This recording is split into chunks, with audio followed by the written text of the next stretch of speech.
健康只会是下一个。这种天象攻击，靖康，神，大虚，您好像看到了不该看的是神的手段。难辞其咎。这将开皇国的劫难，安国的劫难，天魔将是有史以来最妙的时机，也会是天。Cerita ini berlanjut. Kita diperlihatkan guru kekaisaran Yangkang dan istrinya yang tiba di ibu kota Jiao kecil.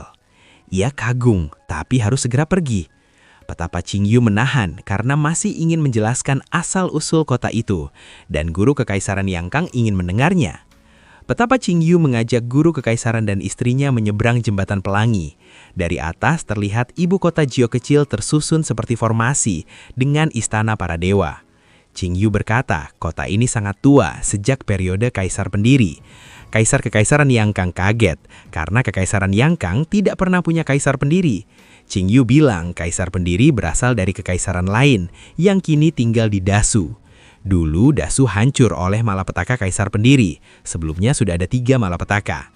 Kini mereka menyebut masa ini era Yangkang. Lalu istri guru kekaisaran bertanya, kalau Yangkang runtuh, apa namanya bencana Yangkang? Qingyu berkata istana di Gunung Jiok dibuat untuk menyimpan catatan era Yangkang, agar kelak jadi referensi jika terjadi bencana Yangkang. Istri guru kekaisaran menuntut penjelasan, ibu kota Jiao kecil itu sebenarnya apa dan apa niat mereka. Qingyu menjawab, mereka tak punya niat buruk, hanya mengamati guru kekaisaran dan reformasinya, lalu mencatatnya untuk generasi depan, karena mereka makhluk immortal yang tidak ikut campur. Hal yang sama terjadi pada para immortal di ibu kota Jiao kecil. Mereka setara dewa dalam kultivasi, tapi tak bisa jadi dewa karena alam dewa sudah hancur.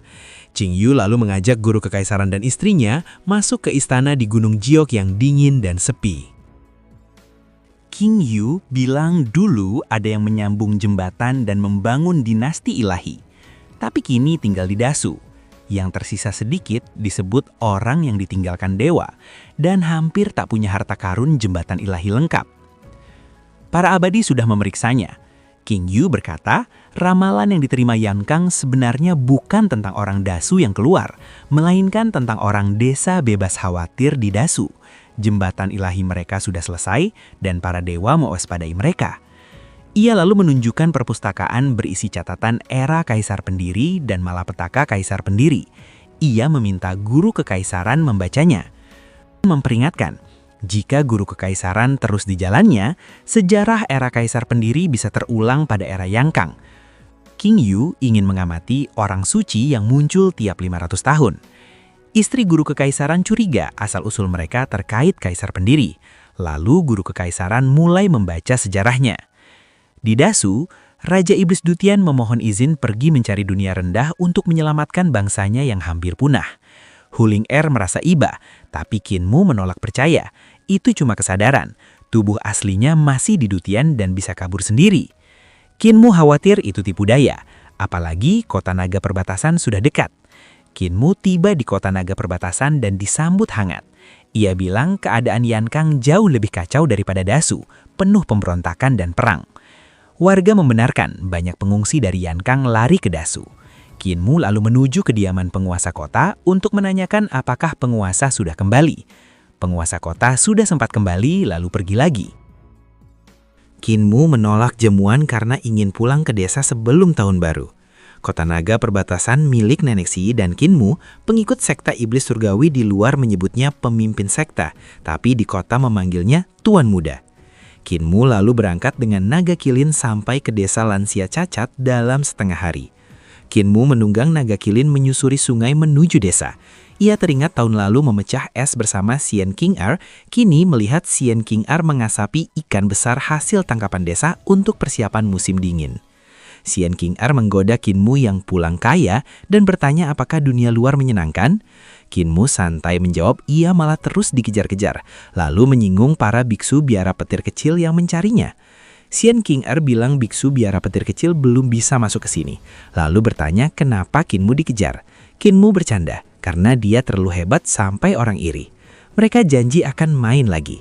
Saat senja, Kinmu tiba di desa lansia cacat dan langsung dikepung puluhan ayam naga betina yang menatap tajam, dipimpin ayam betina tua yang seolah menuduhnya pencuri telur. Kinmu kaget, baru pergi sebentar, tapi desa dipenuhi ayam naga betina. Ia sok berani mengaku pemimpin sekte iblis surgawi. Ayam betina tua berkokok, lalu para ayam naga betina lain menyerbu ganas dan menyembur api.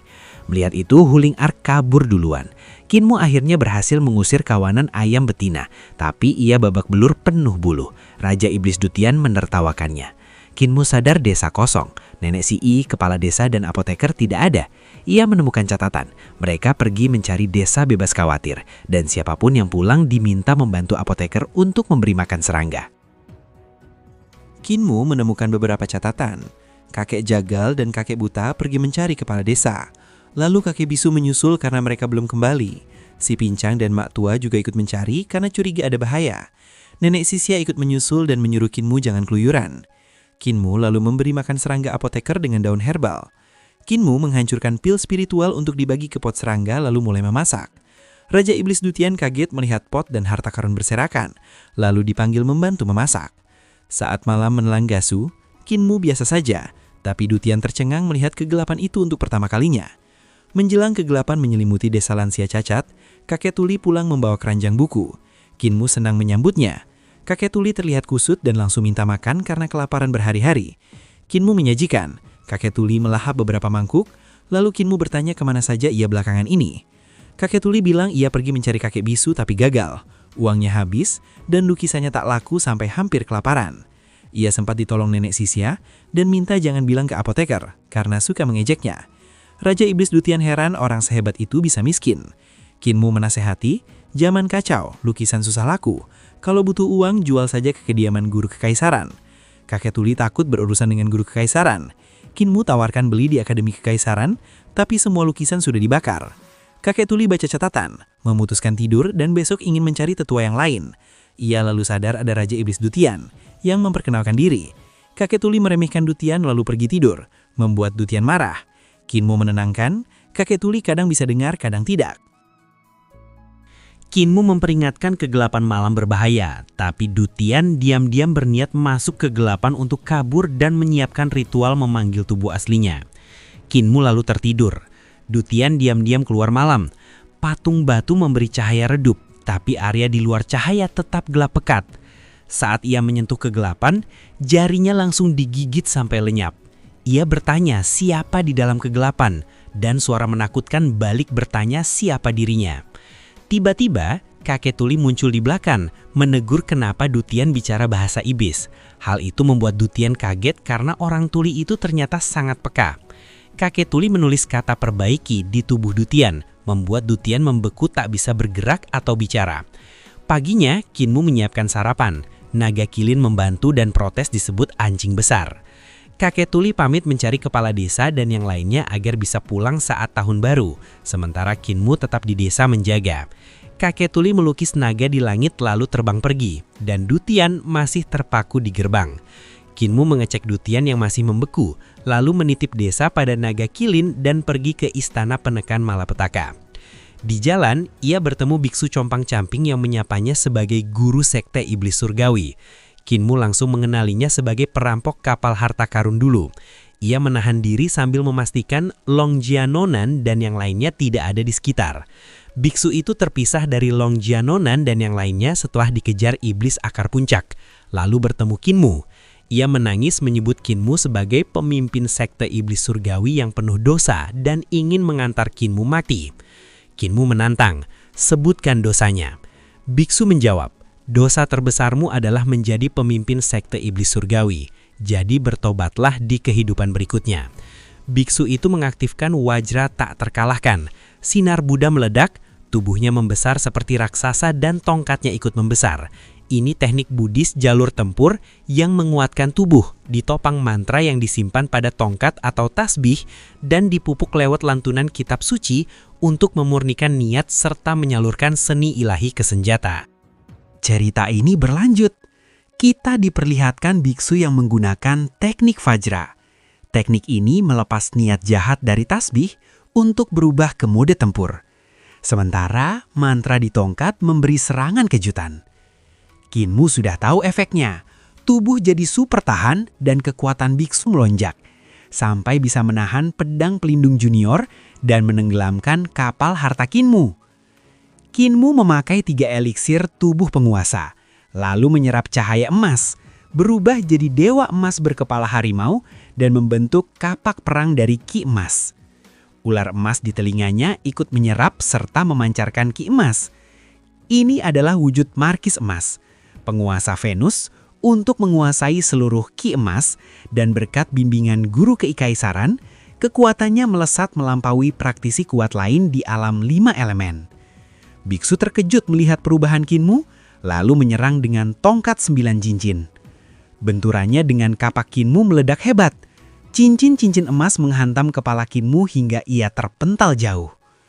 Biksu merupakan seorang praktisi dari alam 6 arah, menghancurkan 2 naga emas Kinmu dan menarik kembali 9 cincinnya ke tongkat.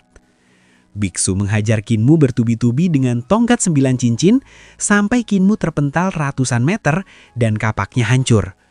Lalu biksu memakai mudra Gunung Meru, menampar dari udara hingga tanah bergetar. Hutan tumbang, tercetak telapak raksasa, dan bayangan Gunung Meru bertuliskan Buddha muncul berputar. Biksu itu hendak menyucikan Kinmu, tapi nalurinya bahaya. Duri ki emas menyergap dari tanah. Ia menepisnya, namun ki emas lalu menyatu jadi pedang cahaya raksasa yang menembus dadanya. Biksu menahan tusukan pedang cahaya dengan tasbih atau kitab suci yang berputar membentuk perisai. Kinmu lalu berubah wujud, menghantam dengan trisula dan mudra raksasa hingga menekan biksu. Trisula menjelma naga berkepala 3 dan membantingnya ke tanah. Kinmu berubah jadi monster banteng dan menebas cepat hingga 2 jari biksu putus. Karena panik, biksu membalas dengan tongkat raksasa dan mudra, tapi Kinmu berwujud penguasa Mars memanggil labu api, menyembur api sejati yang membakar tongkat 9 cincin sampai meleleh. Biksu nekat menghantam labu api hingga meledak dan 2 naga api Kinmu hancur. Ia meluncurkan mudra Gunung Meru, tapi Kinmu berubah ke wujud markis kayu atau Jupiter, terbang menghindar, lalu dari udara menghantam biksu dengan cambuk willow. Cambuk willow Kinmu tiba-tiba melilit sang biksu dan berubah jadi pohon willow yang mengikatnya. 2 jejak ki hijau menyerbu lewat hidung, tapi biksu menyegal 6 indera. Sinar Budanya memurnikan serangan itu, manik doa meledak, dan pikiran jahat kembali. Ia lalu mengamuk, membesar, menghancurkan willow dan bersumpah membunuh Kinmu. Kinmu berubah jadi wujud manusia ular, memanggil gerbang pengaruh surga, lalu menyerbu biksu dengan 2 pisau pemotong babi. Tapi tubuh Vajra biksu tak tertembus. Benturan mereka mengguncang hutan, hingga pisaunya Kinmu dan tongkat biksu sama-sama retak lalu meledak. Kinmu mengamuk dengan 8 petir, lalu pedang pelindung junior menembus matahari, menghancurkan teknik Vajranya. Biksu itu babak belur, panik, lalu kabur ke langit. Kinmu kabur cepat dengan teratai, lalu balik menyerang. Ia meninju wajah biksu hingga hancur dan kepala biksu itu meledak. Puluhan naga hijau meniringi, mayat tanpa kepala jatuh, sementara Kinmu mengejek karena sengaja membiarkannya lari dulu. Kinmu mendarat sambil menahan nyeri. Tubuh Vajra biksu terlalu keras dan serangannya sempat merobek dagingnya, terutama dari tongkat 9 cincin. Meski begitu, biksu tetap tewas. Kinmu mendakui praktisi alam 6 arah tak bisa diremehkan, lalu memakai teknik 3 ramuan tubuh penguasa untuk melancarkan darah dan ki agar lukanya tak memburuk. Kinmu cedera cukup parah, 2 rusuk patah, punggung berdarah, akibat mudra Gunung Meru, tapi tidak fatal. Ia menyembuhkan diri dengan teknik ramuan 3 tubuh penguasa, lalu pulang ke desa untuk pulih sebelum mencari kera iblis. Setelah itu, ia membuang mayat sang biksu, karena di dasu tak ada yang mengubur, darah justru akan memancing binatang buas. Kinmu pulang, memetik ramuan, lalu memurnikan 2 pil, untuk luka luar dan luka dalam, diselaraskan dengan air liur naga dari naga kilin. Naga kilin cuma jaga di gerbang, tapi sebenarnya malas, sementara Raja Iblis Dutian masih terpaku oleh si Tuli. Kinmu pulih tenang. Malamnya, si Tuli dan warga desa belum kembali. Keesokan harinya, kepala desa dan yang lainnya belum pulang.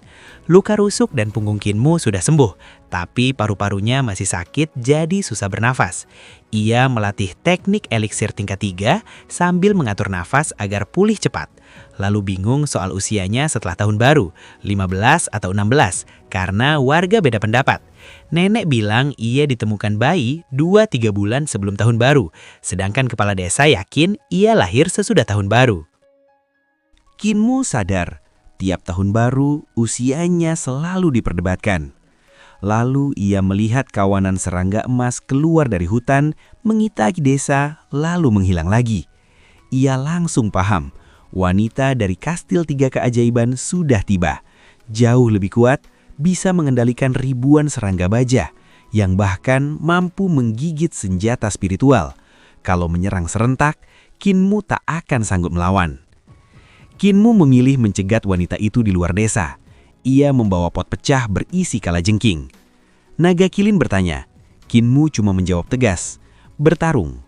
Di tepi sungai, kawanan serangga emas diam-diam mengikuti dan makin banyak, sampai permukaan sungai tampak seperti tertutup lapisan emas.